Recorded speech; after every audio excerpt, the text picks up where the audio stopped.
Sandali lang, bakit ka galit? Kasi kumikita na sila pero ikaw hindi pa? Alam mo, hindi ka nag-iisa. Maraming content creator ang dumadaan sa face na yan. Araw-araw nagpo-post. Puro effort, puro puyat, pero pagdating sa kita, wala.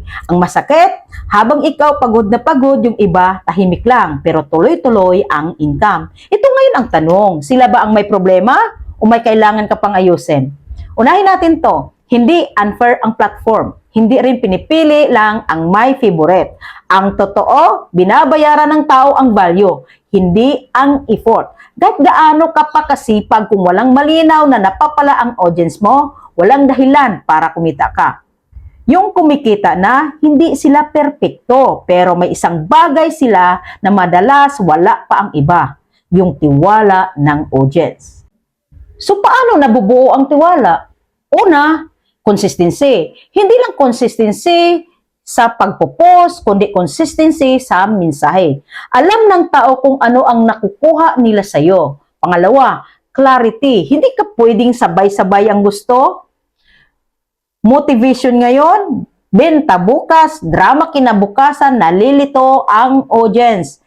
Pag nalito sila, hindi sila bibili. Pangatlo, patience. At dito madalas, bumabagsak ang marami. Gusto nila kumita agad kahit kakasimula pa lang. Gusto nila harvest agad kahit wala pang tanim. Real talk, hindi ka galit kasi hindi ka kumikita. Galit ka kasi naiinggit ka sa progress ng iba. At okay lang, aminin niya. Normal naman yan eh. Pero huwag kang titigil doon. Imbis na magalit, mag-aral ka. Tingnan mo kung paano sila nag-content, paano sila nagbigay ng value, paano sila iniintindi ang audience. Kasi ganito yan, ang monetization, side effect lang ng tamang ginagawa. Hindi mo siya hinahabol ka niya kapag deserving ka na. Kaya kung ikaw yung content creator na pagod na, naiinis, at pakiramdam mo na pang-iwanan ka, ito ang gusto kong iwan sa'yo. Hindi ka late. Nasa training ka pa. At kapag natapos ang training, mas solid ang magiging resulta. Kaya ayusin mo muna ang value.